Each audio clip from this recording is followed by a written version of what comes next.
I finally got around to reading some of the articles in the New York mags that have been again just piling up on my coffee table. I've yet to read.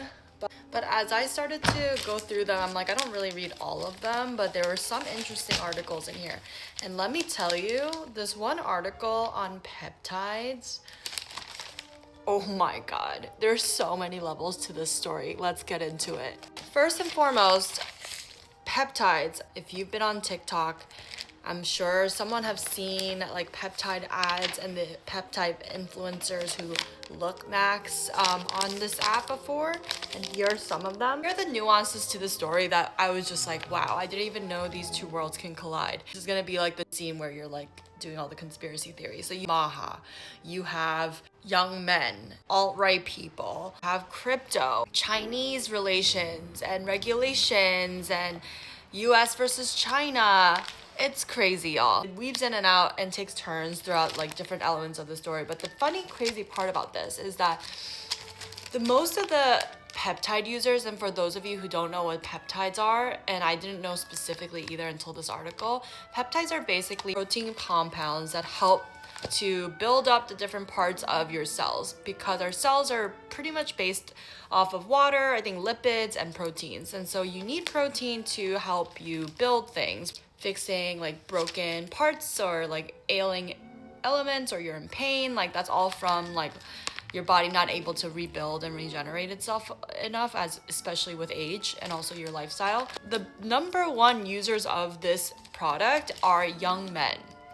And they're fixated on looks maxing, as I mentioned before, where they're trying to be as hot as possible at the tender age of like your early 20s. And so my question is like, who are they doing this for? I mean, it can't be for other women. You know what I mean? To my next thought. Maha is a huge advocate of this, and RFK apparently is trying to turn down the regulations on peptides in the next year through the Department of Health. Given their Christianity-leaning beliefs, I'm just surprised that they're supporting an industry that also helps to, I don't know, looks max for the other team, but okay. Those are my speculations. But the other interesting part about this whole thing is that peptides help you self-heal,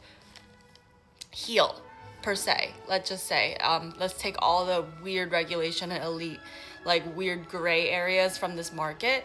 And so there's this weird pressure from the government and big pharma to ramping this down and not making it FDA approved and more widely accepted, because that means that health insurance companies also can't charge you for you going to the doctor. If you can inject yourself and fix your tennis elbow or fix that crick in your neck, whatever it may be, which have been all real examples that have been quoted in this article.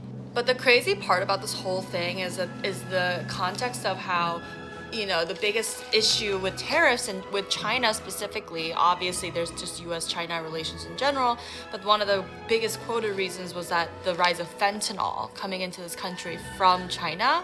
But when in fact, all of the peptides that are being sold to these young people, especially through this app on TikTok, is from Chinese warehouses who say they, you know, self-reportedly test their peptides before sending it to the consumers, but there have been inconsistencies in third-party testing data in the US that sometimes they don't really do that. And it's not what you're buying, and sometimes they're mislabeled or they're miscalculated in dosage. So where is like MAGA with all of this? I don't really understand the like correlation between like RFK being pro peptides, but also like having China flood the US market with these like gray area peptides, which by the way, it's gray because they're saying it's for research only and it's not for humans, meaning like you're supposed to buy it for animals. Such an interesting article, and I now understand what I actually was convinced, like throughout this article, like here and there, I was like, maybe I should try peptides because I want a boost of collagen. I want to try NAD+. And then the article also gets to the point where like people have had severely bad reactions to peptides. And that scared me, and I'm a very risk-averse person. But the fact is, like, crypto, how does crypto fall into this? Like, you have to buy it through crypto with these Chinese warehouses, which is interesting because crypto is banned in China. So I don't know how they're buying Bitcoin.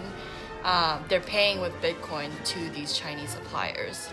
So it's all very interesting, but like, who knew that one industry has so many different ties to like such counter and or maybe analogous industries?